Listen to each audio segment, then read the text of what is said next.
I was sent the script by Max Minghella, who wrote it, who's a very old friend of mine, known him for about, 13, 14 years.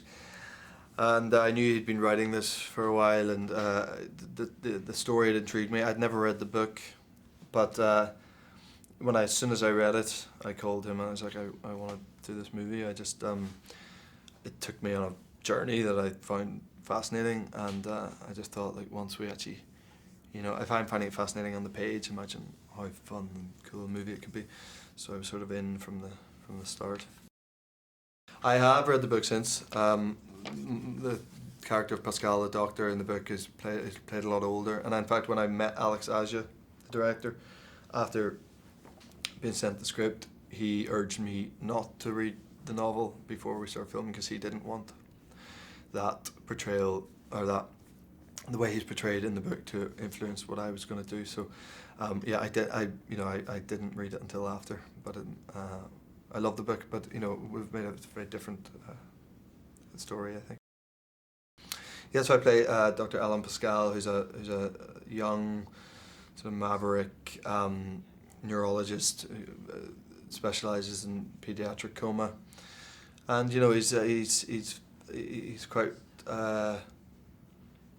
unorthodox and radical in his approach to medicine and understanding the brain, and he's the doctor who's giving TED Talks, and when we first see him, he's giving a TED Talk, and and has quite a following from his books, and he's not your sort of everyday doctor, and this case comes along of a boy who's fallen off a cliff and who's got this bizarre history of accidents, and he is just massively intrigued by this case, and gets involved and wants to answer all the unanswered questions, and then ends up getting possibly too involved, and certainly too involved with the case's mother, the boy's mother, and that's when everything starts to really unravel for him.